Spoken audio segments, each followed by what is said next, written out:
Holy shit, I'm here. Anybody miss me? Anybody? No? Okay. All right. Welcome back to the show, everybody. I have a special guest on this episode. Chris, welcome to the show. Hello. Glad to have you here, man. Thanks for having me. Yeah, so I'd asked you about, I don't know, 2 or 3 years ago to listen to our show and perhaps make an appearance on it someday.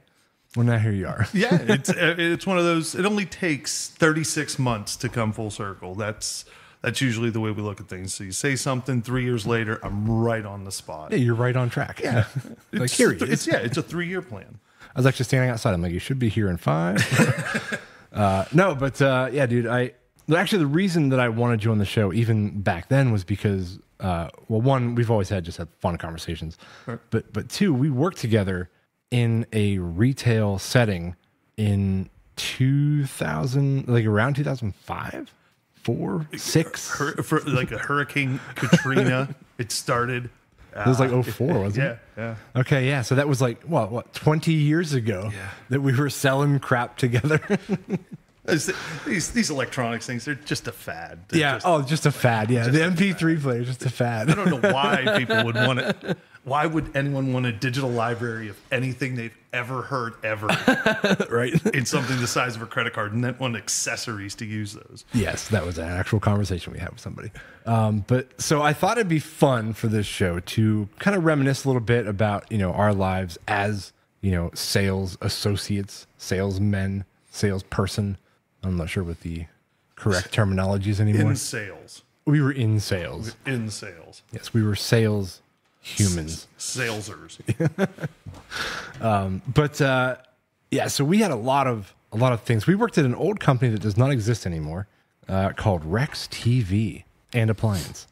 We weren't so much concerned about the appliance. Right. It was the TV side. The TV was the fun side. That was the fun side, yeah. Right.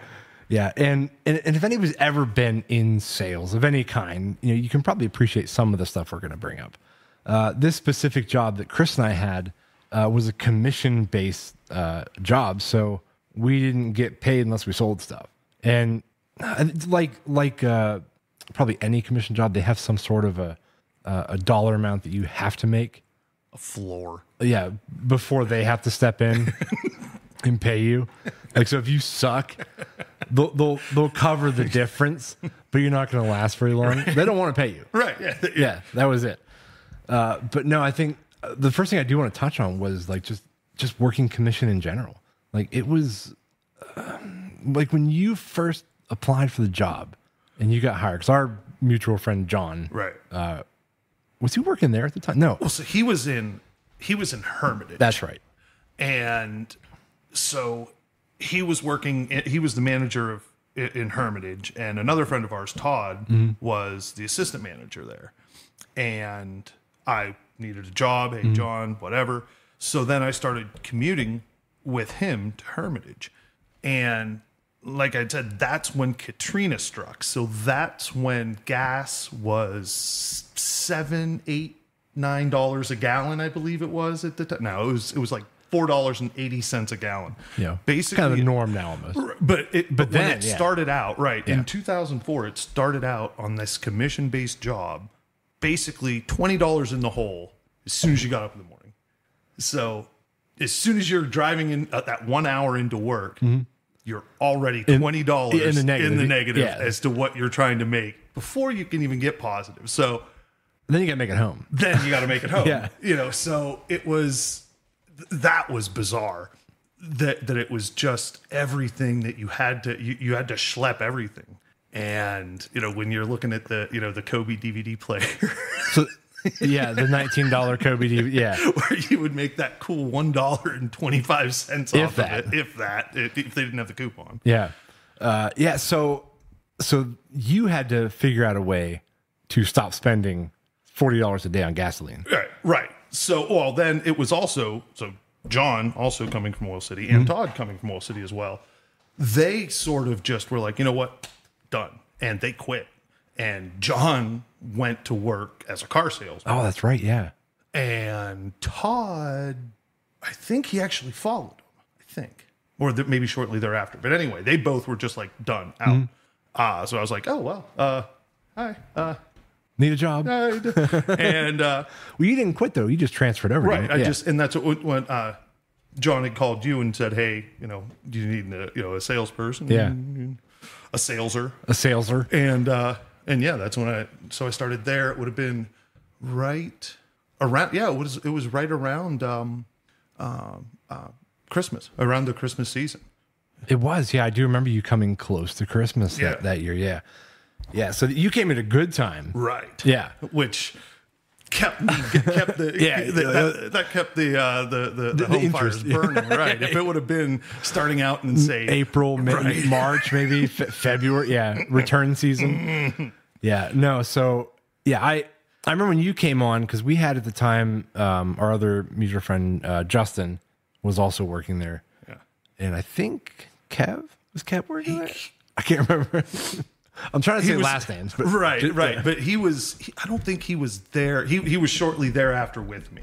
Okay. I think it was just you, myself, and Justin for a little bit, and then I think Kevin came on shortly thereafter after I but so the commission side of the job for me it was feast or famine. Like you were either living like a king or a peasant. Like there was days where we would literally make no money.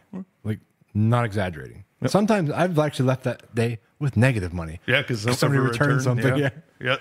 Oh, I bought this 6 months ago, and I'll pick it up. Oh wait, you know what? Never mind. I'm gonna return it. But one thing that always irked me too was there was a lot of things that we sold, in that store that were a good commission item. There was other stuff that just sucked.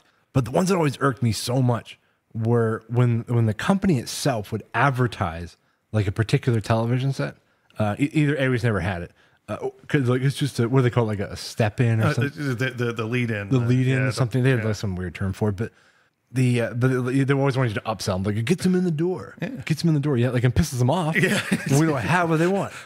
But no, they would have like a 46-inch, RCA big giant box TV, projection TV, and we had as commission salesmen, kind of taking behind the scenes here. When people would walk in the door, if they knew this about the store, they could say, "Can you give me a better deal?" That term came out all the time. That was just a swift kick in the nuts. Yeah, and after a little while, you actually knew all the list prices. Usually there was a few tiers of prices you were allowed to sell it, and in which each decrease in price you could offer somebody to sweeten the deal, you would lose commission as the salesman. But the company once in a while, like I said, would advertise a TV, like let's say hypothetically, at $9.99, it would pay you 4% and like $100 kicker, whatever they call this, spoof, the spiff, and but they would advertise it for like $9.97. Yep, $9.89. $9.89. It was the $9.89. They take $10 off it just so, and you would get lose 1%. Maybe it was 2%. So you would lose so much money. And then it's the volume. It's the volume. It's all about the volume. It's the volume. Get the volume. I don't give a shit. I don't care how much volume it makes. Yeah, that doesn't mean anything to They're not going to balk at $10 if they're already spending $1,000. Right. Yeah, it's like you're just trying to take away the extra commission you have to pay. Yeah. And it was really irritating. And I remember a few times we had all tried this and we got busted. Do you remember what we did? Was it when we were covering the warranty into the... Oh. No, well, we did that too. But no, I would literally have a conversation with the customer and I would give them $10 out of my pocket. Here, now we're back to square one. Yeah, I'd be like, I'm going to charge you $9.99 on paper. I'm like, I work on commission. Here's I'm like, 10. If I charge you $9.89, I'm like, they're bonus. They're bonus. I handed customers $10. There you go. They're like, I don't care, fine by me. Yeah, because you're still making out positive. Then they corrected the commission. Yeah, and I was also out $10.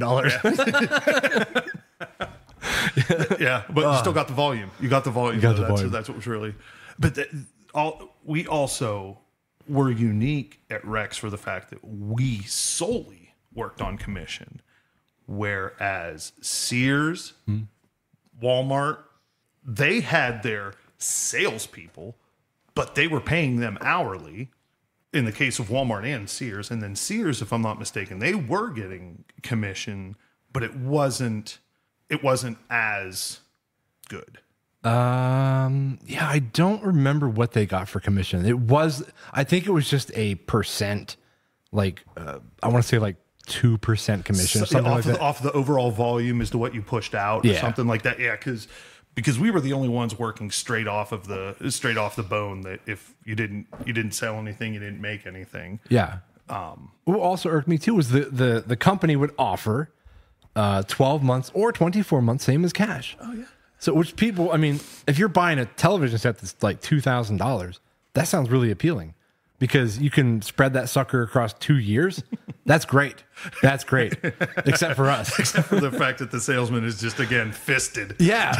Yeah. It's like, so like you put all this work, and I remember doing this too. Like we'd spend hours, dude, hours with people. Cause they're doing their homework. They want to make sure they're making a good investment in this television. And, you know, finally, like, we're not only selling the product, but we were selling like ourselves, our souls. Yeah. Yeah, which I actually thought would be a fantastic title for this episode. Call it like Sanity for sale. Yeah. I'm flat busted. Yeah. But no, so when people would do that 2 year same as cash, when those words would come up, after all this hard work you put in, and you're like, okay, great, I'm going to make, 4% and, on this TV.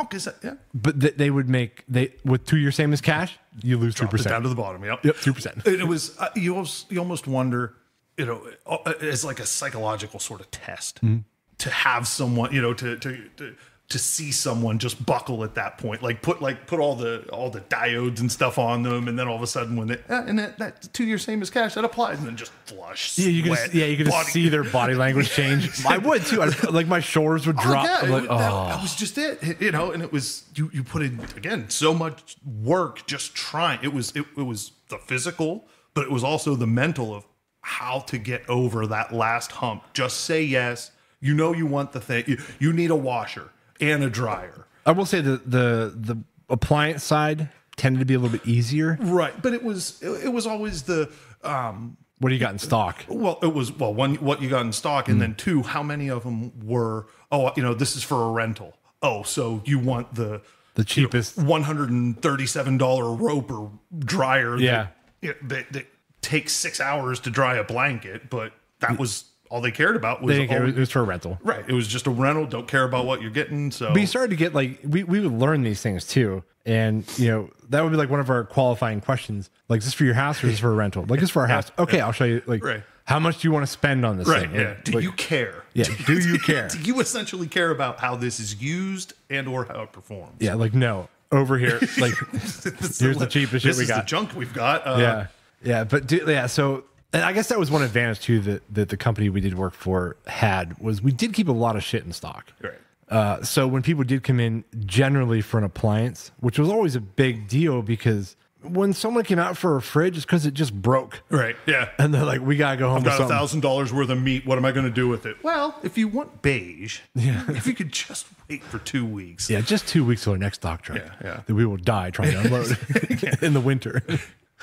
Oh my God, dude, the stock trucks. That the one time where you could make hourly was the NAD hours. Yeah, the not against draw hours. Every other Wednesday for 4 hours, you knew that you were making actual money, like $7, and maybe making minimum wage. You made minimum wage, yeah. Yeah, it was great because you could count on that at least as some guaranteed income. Yeah. When it was again the Kobe DVD players were selling like hotcakes. Yeah, yeah, they were. Can you imagine like working in an actual like facility where they had a proper like dock to unload this stuff? I always thought like how Best Buy or Circuit City. Like there's no way they did the same. No, but they would have dead employees everywhere. They would also have where we had those sort of freedoms. Like I guess we did, sort of skate that line where we got skated a lot of lines. But we got away with some of the cooler freedoms of the fact that we control our own stock trucks and we're schlepping these things around. Versus, well, we were also, we were careful. Yeah, we didn't beat the products around. We had to sell this. This is our livelihood. This is a microwave, drop kick it. I don't care. This is the 14th one off the truck. Yeah, no, yeah. If it was broke, we had to deal with that. Yeah. Oh, yeah. That was the other. That was the gem too.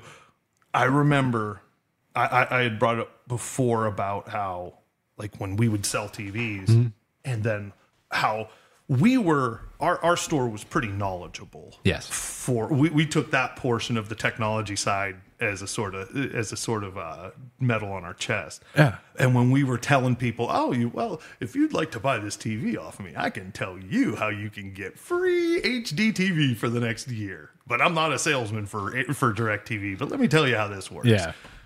And just going through that to try and set people up, to go that extra mile for that commission when you knew you're going out to that place in, the middle of nowhere. Oh my God. You're going to set that up. It wasn't even just it wasn't like the free HD and stuff like that. It was just to set up. Set up. Yeah. Well, you got a home theater system? A DVD player? You know how to hook this up? Like, no, I have no idea. Well, Captain Hero here. Yeah, we would all take turns. But like, hey, I have a setup today at like 3. It's in like Lucinda. I'll be gone for like 3.5 hours. Julie's sister lives out in Clintonville, and I'll drive by a house that I remember. Going to and setting something up. Well, yeah, and it was the easiest money I ever made. It was because I had told him before. I went through it 100 times. I'm like, you're on input. You're not on. I know channels. Yeah, you're on cable. You need to switch to HDMI. Hit the input button. Hit the input. I did that. No, you didn't. You didn't hit the input. Hit the input button, and you'll be able to see your picture. I did that. Nothing's happening. I'm going to charge you money, sir, and I'm going to come out. And I'm going to show you. I'm going to push a button. I'm going to push a button. Yeah. And you're not going to be happy that you're going to be giving me money for doing this, but I'm going to do it. I've done that, and I've had to write down instructions on what I did. Oh, yeah. I'm like, pushed input button. Once. That simple, dude. Boop. Wait till it says HD or whatever, But God, I did so many setups, man. I also got boned on a couple setups, too, like just where they didn't pay you or didn't hold up, like, to how much that we agreed upon. Yeah. And you could almost tell. Yeah. Those were the ones. Sometimes you rush headlong into it and you knew that you were. Or they had like other projects for you to I have this VCR too. I'm like, I did not sign up for this. If in this trellis, it's just hanging off the house. If you could just quickly nail that up real quick. I got a couple shingles. That's it. Do you remember? Yeah, this is back when VCRs were still a thing. Yeah. Do you remember when video cassette recorders? It took a big giant tape.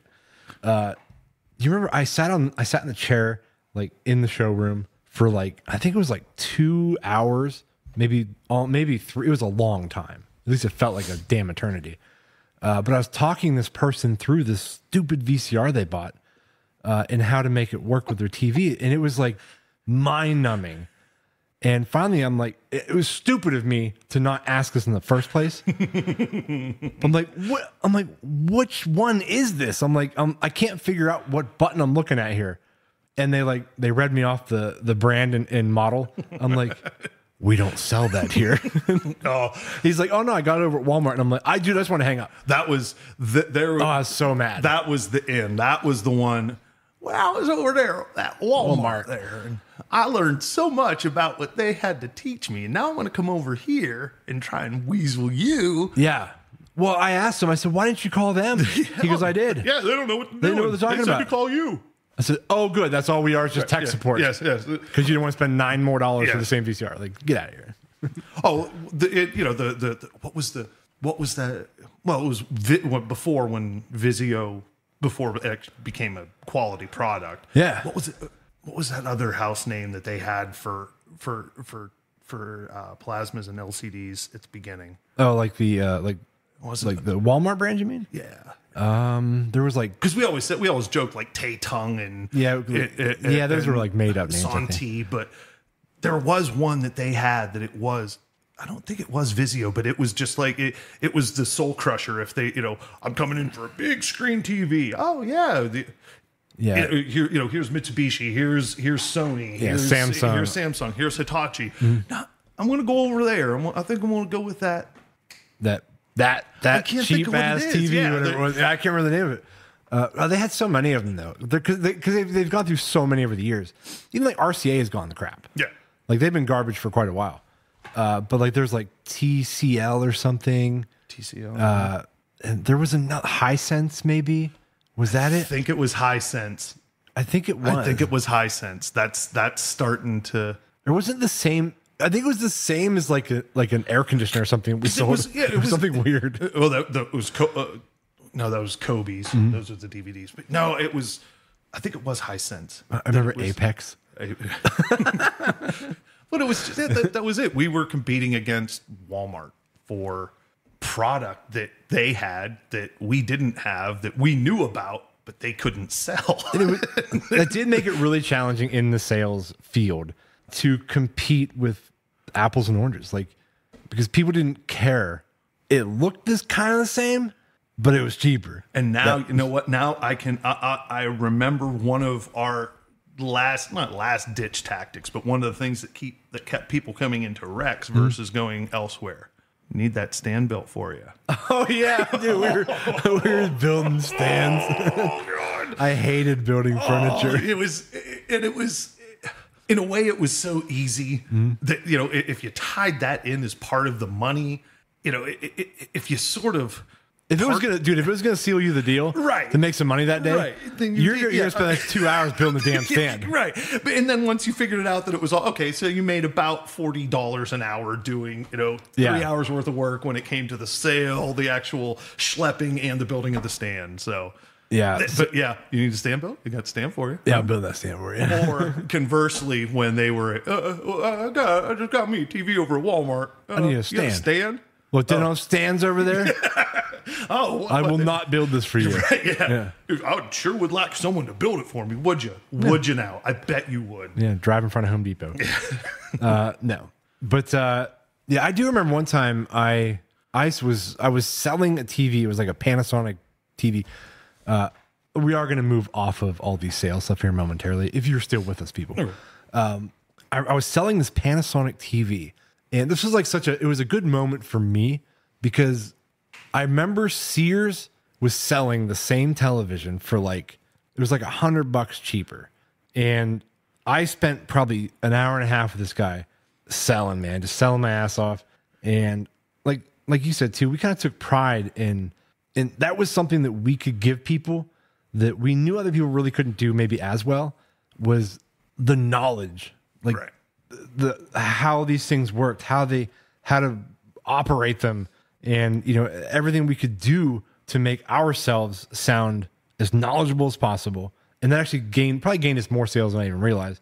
But one specifically was this guy went to Sears to go over there to buy it because it was $100 cheap. I couldn't do it. Yeah, that wasn't honestly, like, there was only a couple left in the store. I'm like, to hell with it. Like, I don't care. I'm not price matching it. Right, yeah. I'm not gouging myself because someone else will come in. Somebody else will buy it, whether it's off of me or somebody else, but we're making, you know, someone's going to make the money. Right. So he came back like probably an hour later and he's like, you still got that TV? I'm like, I do. And he's like, I was going to buy it over there. He goes, I didn't like the guy. He goes, I came back here to buy it because of you. I'm like, oh, dude.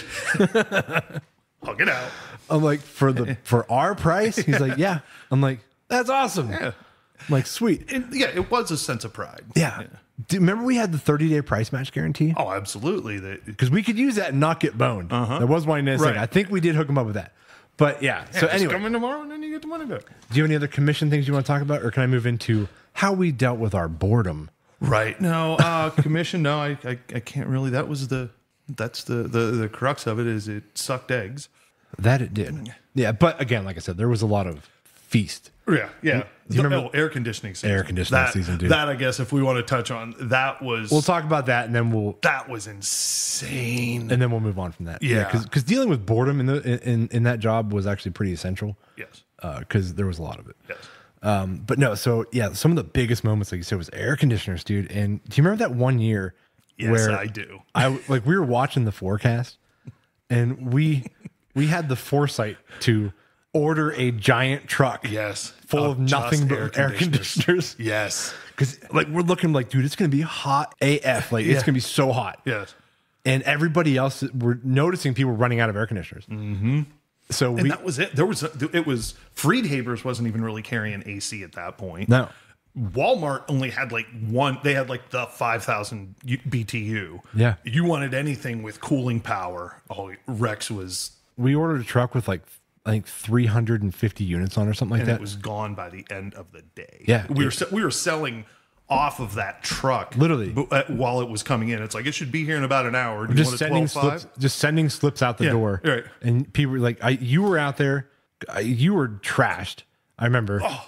And I think Justin maybe. I think it was just us three. Maybe Kevin had something, but it was, I don't think we were at full staff. No, because we split everything 3 ways. Right. 'Cause I think I was just running register. Right, yeah. And we were just Yeah, just drenched, dude. It was so hot. Yeah. But that was like almost a $400 day. Oh, dude, it was way more than that. Was that, That was the day that we got up to a K? Oh, easy. Was that yeah. It was a huge day. I remember the $1,000 days. I thought those were more, because remember when Sony had their spiffs, but that's back to TVs. But I thought that was, but yeah, that was, when you write a comment for a commission check on that day, that was pretty prime. That was a good month. Yeah. But so dealing with boredom. So with a job like this, and I don't even think we mentioned before, there at the average there was 4 of us that worked there for the most part at any given time. Right. 4. Yeah. 4 human beings to run an entire store in every aspect. Yep. Yeah. Short of clearing the parking lot in the winter. But unloading trucks. Yeah. Restocking displays, general maintenance. Just cleaning. Yeah. All the ads, every stinking ad that came out, you had to go around the store by hand and write down by hand like the new sale price and the everyday price and stuff like that. God, it was so frustrating. Especially like a 1-day Sunday ad. I'm like, I'm not even doing it. I'll just tell you. I'm just going to tell you what it is. Walk in the door, I'm going to tell you. Yeah, but no, so like during like certain parts of the year, especially like shortly after Christmas when it was like return season was over, it was like February and March and like into April a little bit were really slow. Always slow. Before tax season. Yeah. Tax season was about where it would pick up again. Yeah, so we as bored human beings in this building all together, and we all had to work Saturdays, all of us. So we were required to work full staff, 4 of us on a Saturday, and it was still slow. Yeah, it was mind numbing.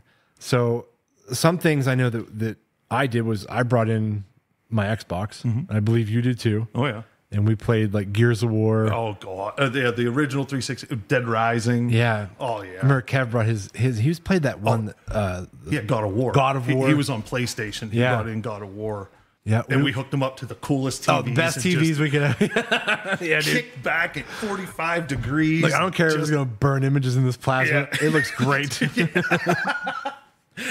I don't have it at home, so we have it here. Yeah, that just hooking up the PlayStation, or even when you get people in there, if you get a young person every once in a while, hey, you want to see what it looks like? Oh yeah, like how's this on video games? Like, let me unbury this Xbox I've hidden down here. Let me show you. Like, dude, like we make sales that way. Oh yeah. Like, why didn't we have freaking video game systems in there? Yeah. Like legit, not the ones we snuck in on our own. Right. But yeah, so video games, movies. Dude, we kick back and watch movies all the time. Oh yeah, because there wasn't like a rental somewhere we could go rent a movie. Well, it was Netflix. That's when the discs were. Oh, okay. And there was a plethora of movies to be had at any given time on it. But, what else did we do? Well, we went over to the movie theater. Mm-hmm. So on Saturdays we would Tuesdays. Sometimes it was just 2 of us, right? And like, I'm gonna go to the movies. Just go watch a movie. Yeah, like I'm fine. I'll be fine. Yeah. And hopefully, God, you didn't get like a rush. Yeah. But no, like on Saturdays though, because there was 4 of us, we would usually split it. We would like either we'd kind of take turns on who we went with. We either in the wintertime movies or in the summertime. Bring your golf clubs. Yep, go right down. We're all going golfing. Yeah, right down to the driving range down the hill. Dude, we went actual golfing. You remember? I don't remember that. Oh yeah, like I remember going to the actual golf course. I think we went to like River Ridge, because it wasn't too far, and it's not even there anymore. But we did golf, driving range, movie theaters. We made up. I remember we made up making our any own money. We made up our own games. We did make up our own. That games. was kind of embarrassing even talking about it. There was what was it? It wasn't bouncy ball, but it was the one where there was dumpy ball. Dumpy ball. There it is. I still remember. Dumpy ball. where we had the stretch wrap. Yeah, the and big shrink wrap tube. It was like 2.5 feet tall. And it was weighed 40 pounds when it first came out. So it had a solid base. We put like a cone on it. And we put a cone on it. Dude, innovative, man. And then we made the ball out of tape. And then we were at a certain distance. And I think we had to bounce it. I don't quite remember the rules, but what I do remember is it was damn fun. Yeah, it was. And we get sweaty. And all of a sudden someone comes in. And we're all like, I'm too drenched. Like, I gotta run the back. Like, somebody else deal with them. Yeah, but that was fun. We had the other one too. We like roll the ball. There was like bowling. It was almost like team bowling. We put like tape marks on the floor, remember? Right, where you'd have to remember. We were bored. You had made that tape ball. And it was almost like a point of pride that it was very smooth. Yeah. It didn't have it was a nice Scotch tape. Should have kept that ball. You know, it's in the garbage. it's long gone. Yeah. But there was that one. There was the bowling game. There was the dumpy ball. Funny how we named it that. Oh my god! But there was. I hope people appreciate it. Yeah. Oh, then we broke out the putters and we putted in there too because it was just concrete carpet. We took our actual putters in the store. I don't even remember doing that. Yeah, we had the same length where we played dumpy ball. It wasn't real putters. We made something that we hit because the islands, we had to like go ding ding ding, like bouncing like a zigzag pattern. And it was makeshift, was it? It was, but I don't know what it was. It was probably something we found in the back room. Yeah, probably just makeshift out of a hunk of broken stand or something. Yeah. But what's the saying? Innovation or boredom is the necessity is the boredom of or something to that effect. Yeah. Boredom is the what is that saying? Oh, that one's gonna hurt. Yeah. Someone's screaming. They're like, I know this. Boredom is boredom is the necessity of invention. Something like that. Yeah, I think that sounds right. Yeah. Something like that. Yeah, we'll say that's right.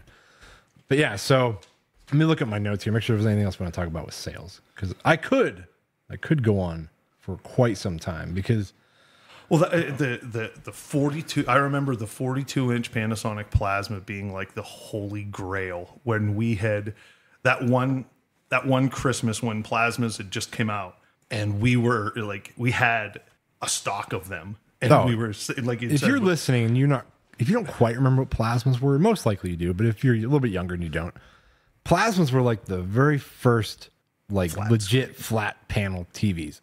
There were flat screens that still had a tube. But yeah, like a flat panel TV that was, at the time, it's an inert gas. Yeah. Like 3 or so inches thick, maybe 4 with the rest of it. Yeah. They couldn't even put the tuner inside the television. They had this whole other contraption you had to plug all your shit into. But yeah, how much was that? That was $24.99 for the 42-inch Plasma because that was for a 42-inch flat screen TV when it first came out. $24.99. Oh no! Oh, I know which one you're talking about. The one I'm talking about the Pioneer. The Pioneer 42-inch Plasma. Yes, now that one. That one was there when I first got hired. That was a gorgeous. It was $10,000. That was for a 42-inch TV. Gorgeous television. Yeah. And it was down to the point that was the only one we had. No one wanted the floor model because everyone knew that it had been there since forever. Moses walked. And so it was, but that. It's only been running for 5 years solid. Every day. Every 12 day. hours a day, 7 days a week. But no, go ahead, take it. Yeah, they won't discount less than $5,000. It's all yours. I think they did end up getting rid of that for stupid cheap. Well, they have to at that point. Just get rid of it. I think it was part of when this the liquidation. Liquidation and everything. I bailed on that part. You were gone by then? Well, what was so weird was they shut down.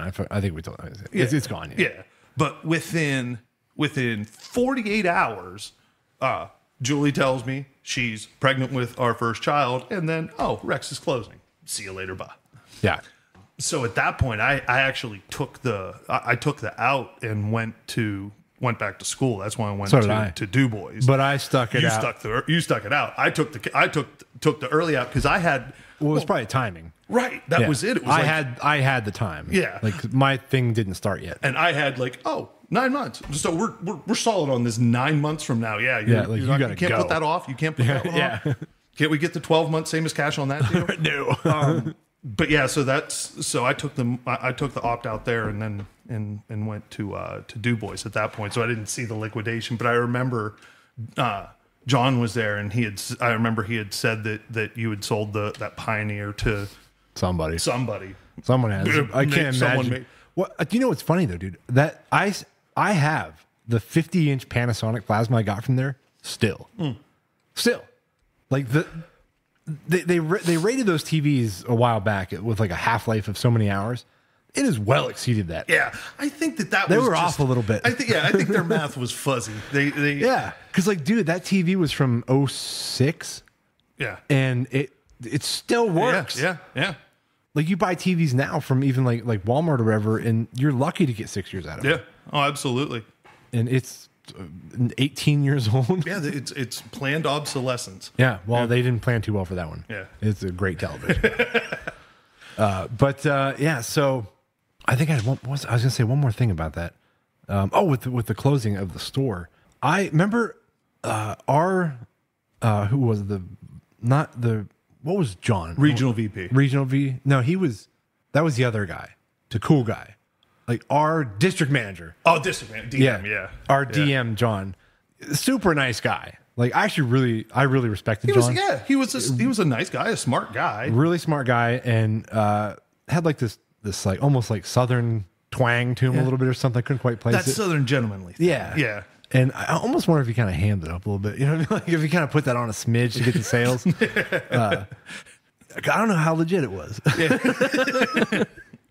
And, oh my God. But yeah, so we did work with a lot of different characters, man. I'll tell you that. Yeah. Over the time. But John, though, he was in another store and he fell like off of, this is how dangerous the job was. Like we had to be fucking Spider-Man in the back room sometimes to get stuff off of shelves. Remember on top of the cage? Yeah, it was horrifying. And yeah, dude, like people used to sleep in the back room, like on top of big screen boxes and stuff to take a break. Yeah, because you were tired. Yeah. Christmas time. Oh, absolutely. You're working 14 hour days, 6 days a week. Yeah, 6 days a week. Yeah, it was a long haul. And that's when you were making the bank, so you could justify it outside of the fact that you're like tired and like I'm going to nap for an hour, dude. I'm peace out. Yeah, like just come get me. Yeah. But no, John was Spider-Maning his way up across something, probably on the cage, and fell off. You remember this? No. He fell off and broke both his ankles. Yeah. John, he was a frail little old man. Yeah, like. And of course, he was about as tall as I was, so, but skinny little guy. Yeah. You know, he probably crumbled. Yeah. Oh my God. So he broke. And that's when our regional vice president of the area contacted me.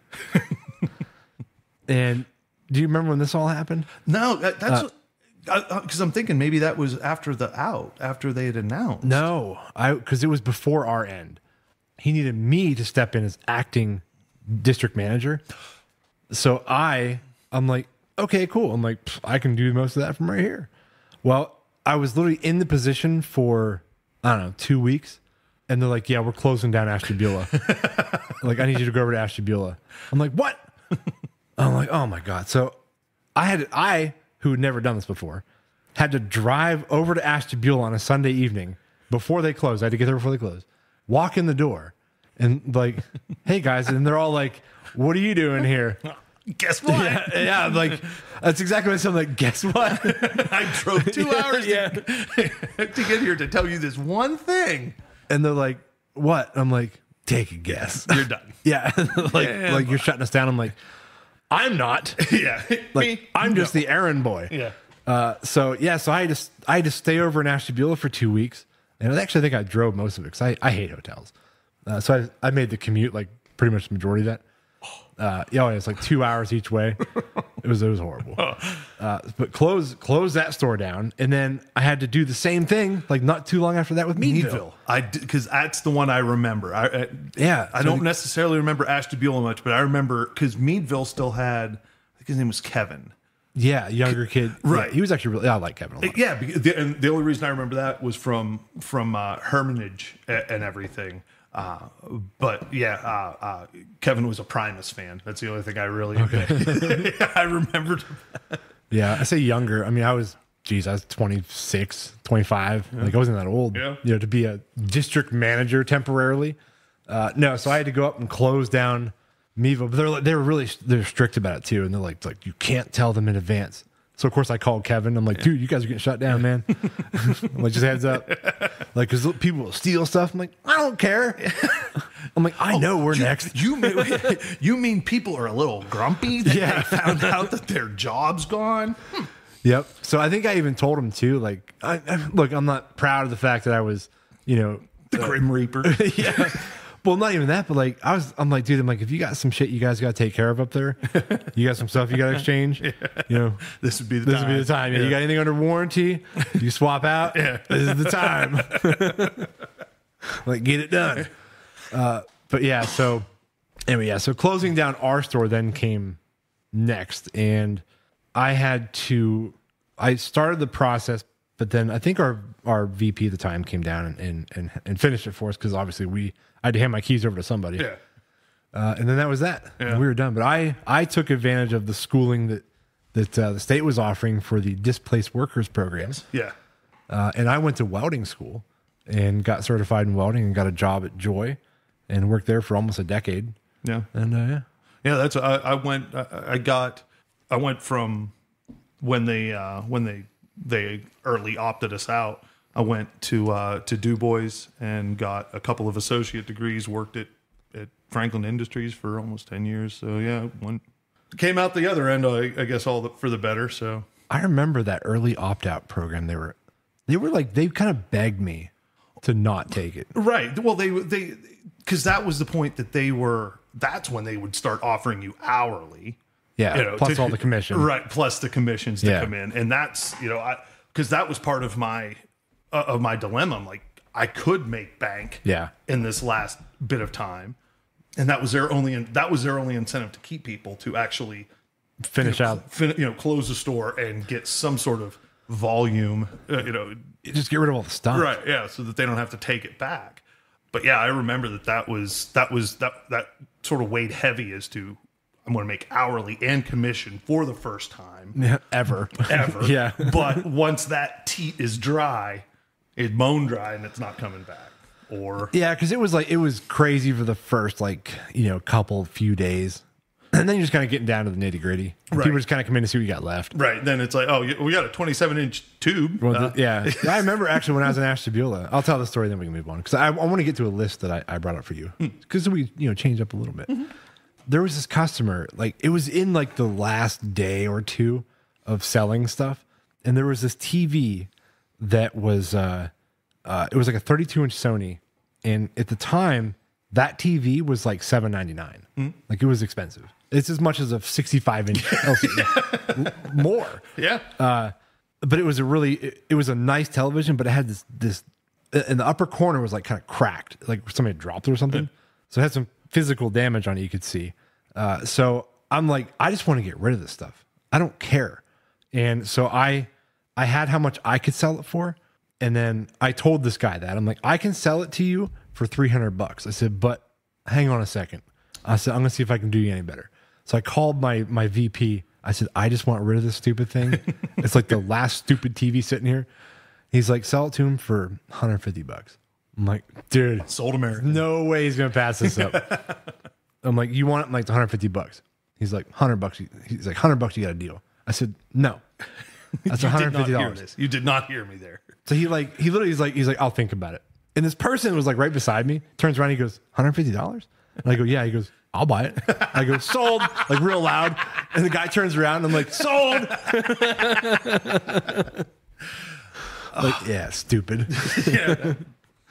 Yeah. But anyway, so life, dude, we could make this show 3.5 hours long. Oh, absolutely. Talking about just all the customer experiences that we ever had. Because now even as I knew that we were going to talk about it, I had remembered things. Oh, yeah. But now, even talking about it, just there's so many more flooding in. Yeah, so many more things. God, I see. I could just keep going. Right. I keep going. Do you have one more you like that's popping in your head? No, well, no, nothing that's any juicier than any of the other ones. But I mean, it's. I have one more, All right. and then we'll get into this. Right. Because this was always a funny story. Because this was in the age of the Wii. Do you remember this story? I think I do. Is this the finance? No. Oh, no. This well, then was I guess. so. This woman came in, a super nice lady, and she had an excessive amount of money for some. Like I don't know, she's rich or whatever, but she wasn't afraid to throw her money around. And she's like, I really like this 65-inch Sharp TV, like LCD. I'm like, what? Or maybe it was 60-inch. But anyway, it was like it was like $4,000. Yeah. And she's like, oh, I love the stand it's sitting on. You probably know this. I know where it is. I know where. And she's like this, like she's literally just buying the setup that we made. Yeah. And she's like, I love this home theater. She's like, I'll just take it all. I'm like, it's like $6,000 for all this stuff, right? And so I'm like, giving her the pitch. The pitch of the extended warranty. Oh my god, dude. Okay, Beef. The beef. Why was it even called beef? John does. He did say it. He said. Does it stand for something? Yeah, it was an acronym. He said it once back in the day. It's like BEEF or BEPH. I think it was I think it was BEF, but they just, you know what I mean. Extended the E. Extended. Like what's the F? The B. It was BEF. Yeah, B. Beef. I know, but what's the F? Finance. No, that's an F word. that's true. If you can't come up with anything better, Beef, it's finance at this point. Sounds good. But anyway, so she bought the most expensive 5-year service plan that we had on the television set, and that was huge because those were hard to get. Oh, yeah. And I'm pretty sure we shut down shortly after that. I was going to say, I remember selling one 5-year on a flat screen. Dude, they were like $399. I think, it was like $400. $400, and that was, you're trying to talk in 25% of the cost. It was a hard pitch. Yeah. You know what was worse? Was like I wouldn't even throw that at people. Right. Yeah. I would say we have that one, but I would say we also have this one's like 150. Like, but it was so hard because the projection ones you could get away with. Remember when it was like the DLP and the rear projections, you could get it covers the bulbs. It covers the bulb. Yeah, you remember when I almost got murdered for the bulb ones? Yeah. I think I actually told that story on the show before. But yeah, the TV though. So she bought all this stuff, took it home, and she had it for I want to say 3 days. Yeah, it wasn't long. It wasn't long. Live long. And she called me up and she was in tears. Her kid, they had hooked up the Wii to their big, giant, new, beautiful television set without the wrist strap because you had to have that strap on your wrist. And they were playing like Wii Sports and chucked that remote right at the television set and broke it. Yep. Smashed the screen. And she's like, is this covered under the warranty? I'm like, oh my God. I'm like, no. In no world. No. At all is not. So I'm like, oh dear God Almighty, how am I going to deal with this? I'm like, this is the worst case scenario for this poor woman. So as I'm looking at this, like the stats of all the stuff for the television on our screen, I noticed that we have there's a code we had in the corner. It was called OCE. It stood for over counter exchange. And if it said no, that means that the television or whatever it was appliance had to be serviced. This one said yes. So I'm like, oh my God. I go, what the hell are the chances? So I'm like, okay, this is only going to work out one way. Please, dear God, tell me you have the box. And she's like, I do. I'm like, thank God. Pack it up and bring it back in. So she drugged the thing back in. And I gave her a new television set. And I Run. Yeah. And I told our district manager, I said, or I think I even called the VP because I think John was broken at the time. And I said, I opened up this box and I said, I don't know what happened, but I said, the screen is broken. And they made up some elaborate lie. I felt terrible. Oh, yeah. But I mean, she was really appreciative. She tried to give me money. I did not accept it, just so everybody knows. I was like, no. I said, no. I said, I can't take a like payment. Yeah. I wouldn't feel right. Right. But no, I hooked her up. If for some reason she ever listens to this episode of the show, you're welcome. You got one. You got one that time. Yeah. But so before we end the show though, because like I said, I could just go on and on about everything we've lived with that place for years. I thought it'd be fun to kind of do something we love to do on the show. Is we like to find lists of things, and I found an interesting list. Is the top 30 unhealthiest snacks you can buy. I think at least 10 of them are in my cabinet right now. Several of these top 10. Yeah. So I'll give you a few honorable mentions. So number 30, Nutty Buddies. Not the worst. Yeah. Number 20, I picked these ones because these are ones that I enjoy. Number 24, Lay's barbecue chips. And we all know those aren't good. Number 20, Crunchy Cheetos. I love those. Yeah. Those are cracky. Those can be quite cracky. You get a $4 bag of that. No, just and then you get the Cheeto fingers. Strap it onto my ears and just eat it like a feed bag. Number 19 was Chips Ahoy. Number 17, Oreos. Obviously, I figured that'd actually be higher. Number 12, Lay's sour cream. Worse than barbecue. I'm not getting into the nutritional facts of why, only because they're on this list in this order. That's all we're doing.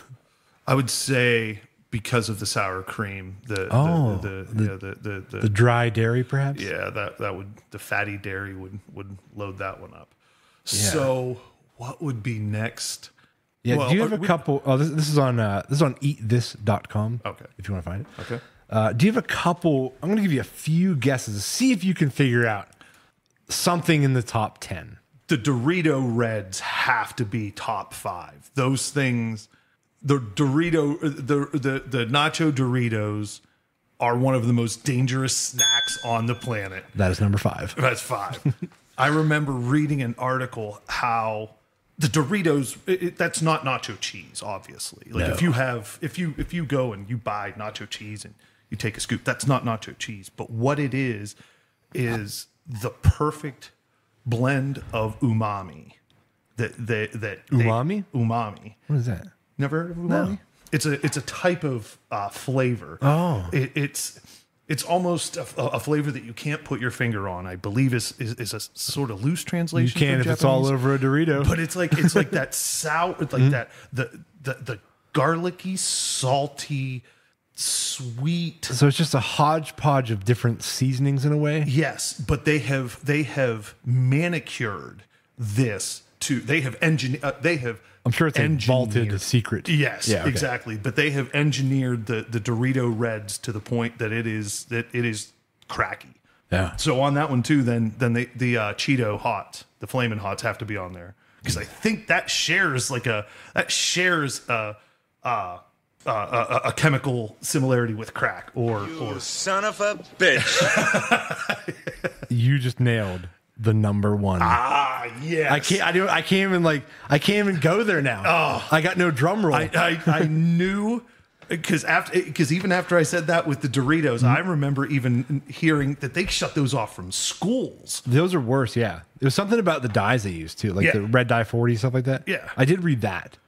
They're horrible apparently, and those are so good. Yeah, that's it. Yeah. I wonder why I could eat a whole handful of them in one bite. But here's the difference, though: cheesy, flamin' hot, tangy, chili fusion, or whatever they're called, the flamin' hot ones. Yeah, those are number 1. Yeah. The regulars, regular crunchies are 20. Yeah. It's so. I'm going to guess like that whole. It's got to be the extra dye or something. The cumin though, the we're drawn to spicy things. Probably more salt. Is cumin not good for you? No, it's not that it's not good, but it's a. I think I put that in my chicken salad. Yeah, no, it's a. Or maybe it's avocado dip. Where is good? It's just one of those avocado dip seasonings that we go back to because we like the flavor. Okay. But yeah, the capsaicin. Is that the heat? I think that's the heat. You getting all scientific over there? Nah, it's the heat. I think it's capsaicin. Okay. Whatever the heat factor of it is I bet there's more salt with it too. And that jacks it up through the roof. Takis on there? No, Takis aren't. Really? Yeah, surprisingly. Those things. Maybe they didn't even look at them. Yeah, maybe they're too new for the whole thing. Couple more guesses. Let's see. The Blues, the Cool Ranch. Those aren't on there either. They're not. No. Those have. Do you ever notice, like, if someone that's the worst dragon breath that someone could dude. have? I think I would Blue rather, Doritos. Yeah, I think I'd rather just like. Imagine someone give me a smooch after eating a bunch of Blue Doritos.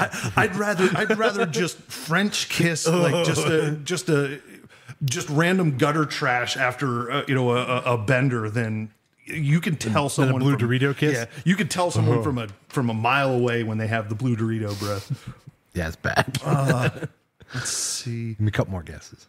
I'll give you a couple more, and then I'm gonna read them off. Right. Cheesy poofs. Cheesy poofs. What are cheesy poofs? Cheese puffs. Those were on the list, but they were down lower. Yeah, further down. Yeah, that was an honorable mention. Yeah. Go ahead. Let's see. There's a couple on here that are definitely some of my go-tos. Microwave popcorn? Microwave popcorn was low. It was like 27. Oh. But it was like the microwave popcorn with the extra like theater butter in the box. So just regular popcorn, not that bad. Right. Yeah. Not great. Right. But when But no flaming hot Dorito. Right. Or no flaming hot Cheetos. Yeah. Twinkies. Twinkies are number 10. 10. Okay. Mm-hmm. Then the chocolate filled cupcakes. Those were down a little bit Hostess lower. Cupcakes, those are lower. Yeah. Because that filling, that's just like fat and sugar. Oh yeah. It's just whipped fat sugar. Whipped fat sugar. Yep. That's all. Yeah, there's actually you're close to another one. Ding dong. It's in a sandwich form. Ding dong. Nope. Moon Nope. pie? Huh? Moon pie? Yeah, you're close. It's a number 8 is the oatmeal cream pie. Okay. All right. Yeah, which I love those. Those, things. yeah, those. Oh yeah, those are the ones. Yeah, you buy the $1 little or the $2 little Debbie box, and $2 later. Yeah, I'm gonna give you a guess on one more. Do you want a hint? No. Okay. I don't like. Like gummy fish. You're close. You're close. It's the only gummy one on here. It's Gushers. Oh, okay. But I know what you're talking. Okay, You're talking about like yeah. Swedish fish? Yeah. Oh, yeah. I mean, I like Swedish fish. They don't agree with my stomach. I like the Sour Patch Kids too. Those I are. don't like sour. Yeah, sorry. I'm gonna give you the rest of these. Okay. All right. So number 9, Right. Hot Pockets. Who the hell eats Hot Pockets anyway? I think I have to watch a Jim Gaffigan skit if I eat a Hot Pocket. Yeah. You got 8 and 6 or 7. So number 6 is Fritos chili cheese corn chips. Dude, I love those chili things. cheese ones. That's number 6, dude. I love those things. They're so good. Yeah. Even worse than that, number 4, Kellogg's frosted strawberry Pop-Tarts. The strawberry ones specifically. Must just be packed full of sugar. I mean, it's got to be. Yeah. But I used to like the cookie dough ones. Yeah, those are good. You'd figure cookie dough Would be more worse. than- but no. Strawberry. Yeah. Number 3, which is worse than the Pop-Tarts, is the Snyder's hot buffalo wing pretzel pieces. I love those things, dude. Again, that Dude, I love those things. just open up your head. Yeah. Just dislocate my jaw and just start pouring them in. Oh, you break your teeth on those things, man. Yeah, because that's the other thing is they take the hardest pretzels on earth. They and do. just smash them up and They probably send them through some kind of machine Yeah. to break them up. Yeah, because they're so hard. But okay, so since you already got number 1, we'll say the second worst is the Ritz Bits cheese sandwich crackers. really. Yeah. You're like, what are those? Oh no, I know what they are. I think it's all the saturated fat. Like it's got to be Yeah, trans fat. There's not much sugar. It's got to be all the fat and salt. yeah. Because I mean, well, they are. Yeah, those are pretty salty. Because I like those like the Lance. The Oh, yeah, peanut those butter are- and cheese. yeah, those are really good. Yeah, so I was just thinking like how comparable those would be, but if they're not on the list, then I'm just going to keep eating those. I mean, it's But they're not in the top 10. 4 packs a day. That's okay, right? I mean, Yeah, there's nothing I like wrong this, with the that. sour cream and onion ones. The sour cream and chives. Oh, ones. sour cream and chives. Yeah, Yeah, that's so good, they have yeah. the variety packs. Oh my god. Well, there's my list. Do you want to do anything else? You want to talk about a one quick weird news story I saw? Absolutely. Okay, let's do it. So we'll knock this out, and then we will get ready to wrap this show up. So I found this article, and the reason I want to bring it up is because what would you do That's my question. So the article it's on Business Insider. It says a woman used a rewards card software glitch to steal $27,000 in gasoline over a 6-month period. So how she did it was, it says a Nebraska woman used a rewards card glitch to steal $27,000. Yeah, I got that part. Okay. She was charged with 1 count of theft by unlawful taking relating to the exploitation of the glitch. So how she did it was if you inserted your gift card into the machine, pulled it out, put it back in again, and pulled it back out again, it would put the pump into demo mode. So she figured this glitch out. So she would just pop, hit it in a couple times. Demo mode, she could fill her tank up, got charged $0. So she did this for months. $27,000 worth of gas. Which, by the way, that seems like a lot of goddamn gas. How much gasoline do you put in your car in a year? Well, if it's, let's just go with a Subaru. So using prices right now, it's about $40 on a fill up. If you're from E to F, a week maybe. Well, how often you fill your car? I guess it depends. It depends on how much you're driving, right? Because I mean, or like that. Here's the rub to it. Like, so she just probably went balls to the wall and did it every time. Yeah, but if she would have, what I'm thinking though. All right, so I want to do a little quick math here on the show. All right. So let's just say I don't do math in public. It's embarrassing. You don't have to watch. Okay. So let's just say that worst case scenario, I'm filling my tank up every single week. Okay. My tank is about $60 to fill up. Okay. Times how many weeks are in a year? 52 20 weeks. So 26 weeks times 26. 60 times half the 6 months. Wait, I got to do this again. You got to get so you're figuring 60, at $4 a gallon. 60 gallons at $4 a gallon. So it's $240 a month. A month. Yeah. So 240. It's here. I'm going here. 240 times 6. What is it called? We'll call it even worse than that. I'm going to say I spend $1,000 a month on gas. Okay. I'm driving like everywhere. All right. Everywhere. Right. I'm just a driving fool. 6 months. That's only $6,000. What the hell is she? She's getting gas cans. She's probably doing it for her friends. That's it. Like if she would have just slow played that, she could have had free gas for life. Probably, yeah. Essentially. But the human side kicked in. She bragged. Yep. She's like, "Oh, dude, I can get you free gas." So now she went home and got her husband George. So she got him a free tank of gas. Mm-hmm. Well, then George was down at the watering hole and he happened to let his gums flap about it. And now all of a sudden the Whitakers are in on it. So now you've got 4 cars filling up, or you're all of a sudden running a cabal of That's what I'm saying. There's like a convoy of cars just following you to the gas station, and you're just filling up red gas cans and lawnmowers and everybody's car. Yeah, like that's what she had to be doing. There's no way she could feasibly drive that much.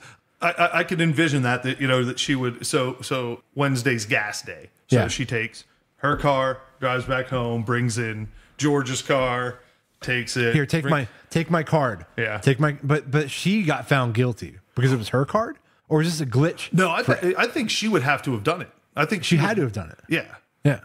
But I mean, even continuously, I don't think, because if in a crime, if I have a stolen credit card and I give it to you, you are going to get charged if you go use it. That's a stolen credit card. But it's still just theft. Bottom line, it's theft. Right. So whether it's her thievery or if she gives the card to someone, they're committing thievery. Right. So that story would have other people implicated. Right. It's just her. It's just her. So that's what, like, Wednesday was gas day when right. she was going 6 times for 6 different families to fill up the. So when they say exploited this, she exploited it. She drove a Mack truck through it. Yeah. She was filling up everything she could with gas. So my initial question was, until I actually thought about the numbers, I'm like, is it right of them to charge her with this theft? But in that particular case, yeah, it is. Yeah. If she would have slow played it, she could have gotten away with it. Right. If it was just her own, out of almost just negligence, they would have never caught on to it. No. Even if it was. I'm guessing most people spend $3-4 grand a year on gas, like on average. Not the tune of 54,000, which she was aiming for. Yeah. Like that's a lot. Yes. That's, yeah. That's crazy, dude. That would have been, that is one of those, like you saw how that one movie, how where Walter White exploited the lottery. I can't think of what it was called. It's on Hulu. Oh yeah. I never saw it, but I know what you're talking about. They kind of, they gamed a lottery system by just buying like a ton of tickets. Numbers. Buying a lot of tickets for a smaller jackpot, but then they won it or whatever. Yeah, because they would spend like 10 grand, but they would profit like $1,200. Right. Like, right. We made money. Right. Yeah. But that's not really exploiting.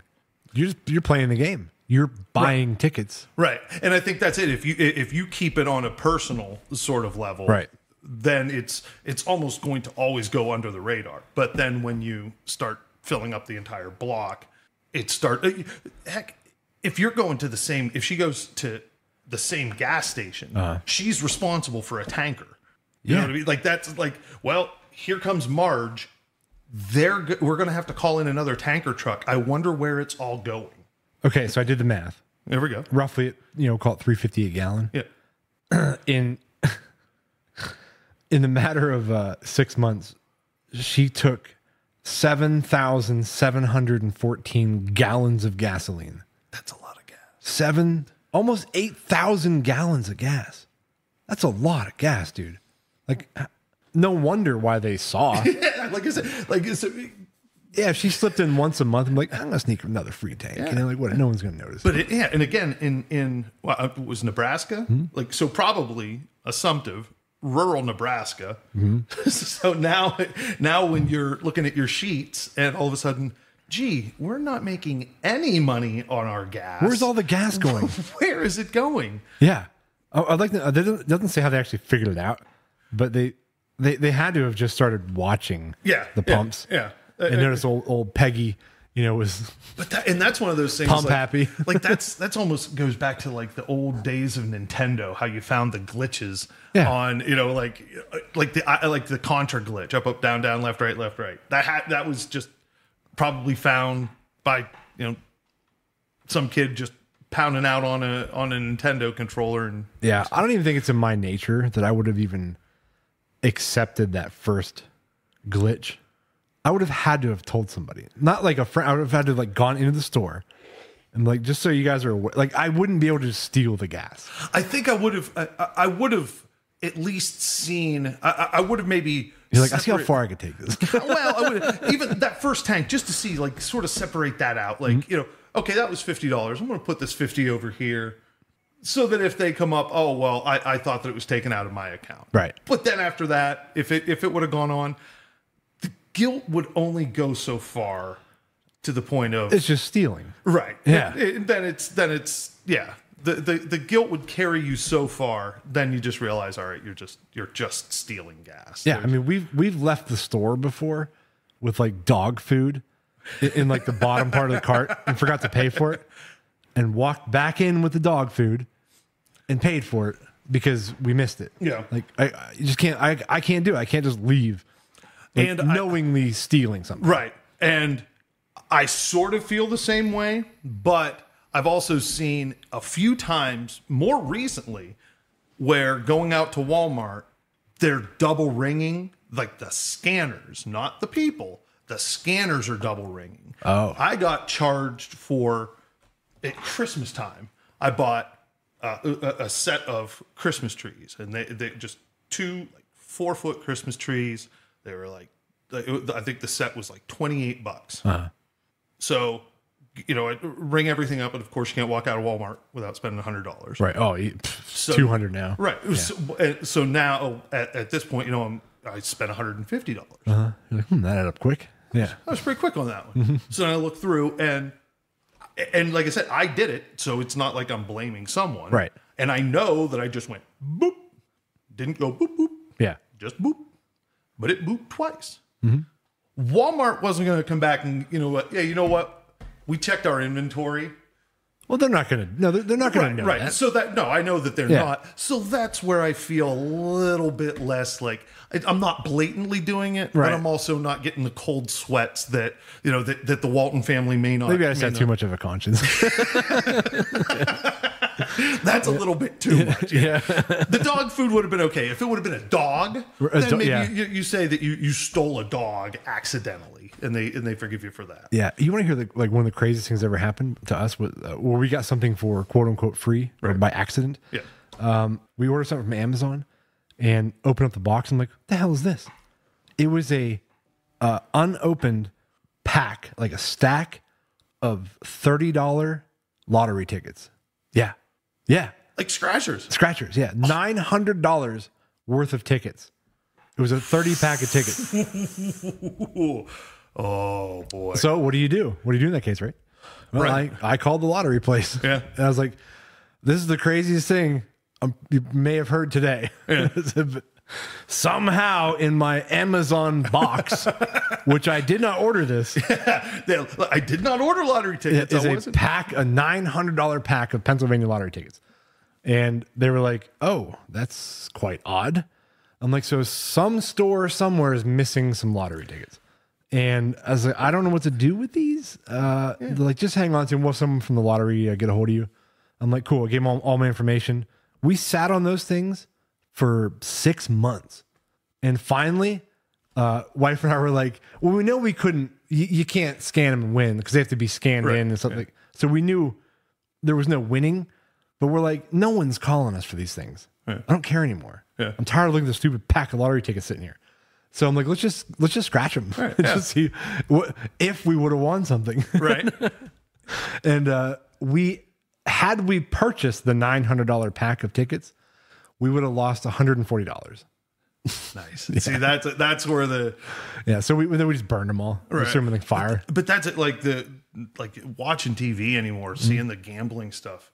If the lottery hears this by chance and they hear I did that, it was a total lie. Yeah, I mean, he was totally just making nonsensical movements. You had your chance. I told you they were here. Statute of limitations. I didn't do anything with them. Statute of limitations on an unscratched scratcher we've got to be past that. Yeah, don't worry. I just burned them. I didn't cash So anything. that trip to Kathmandu next month. That's Fully funded. Fully funded. Came into some money. yeah, it just happened to. It's amazing. Yeah. Oh, that's funny. What would you have done in that case? Oh, I would have definitely scratched him. Yeah. I probably would have. You would have attempted to see if you could. No, okay. No.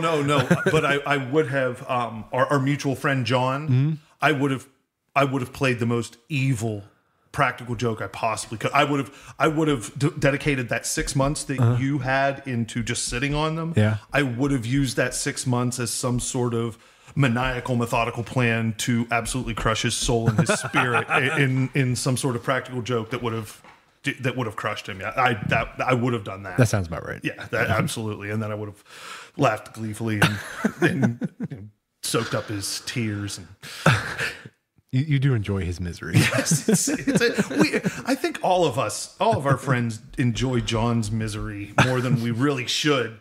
But it's that sweet nectar. Yeah. That's funny. Speaking of sweet nectar, one more. I want to backtrack just 1 second to working back at Rex. There was we'll leave him unnamed, but there was one employee that we had, a coworker who rather enjoyed the sweet nectar of his beer a little too much. Yes. Do you remember when he used to go over on his lunch break? Yes. I think it was like the Bloomin' Onion. What was that called? It was called It was the Bloomin' Onion. Onion. Red onion. The red onion. Yeah, because I have another mutual friend that regaled me of tales of his later. Yeah. And he would come back and I'd be like, were you drinking? You smell like a bottle of Goldschlager. Eyes are all glossed over. I'm like, dude. You're noticeably intoxicated. I'm like, you can't be here. And I'm like, I'd send you home. I'm like, I'd send you home and fire you. Like, just go home. Yeah, right. Just go home. And so he'd have to go home on several occasions because he would indulge. That was his combating the boredom. Right. Yeah. Because that was so the mall opened. Rex opened at 9. And Something like that, 9 or 10. And then the mall opened Like at 11. 10.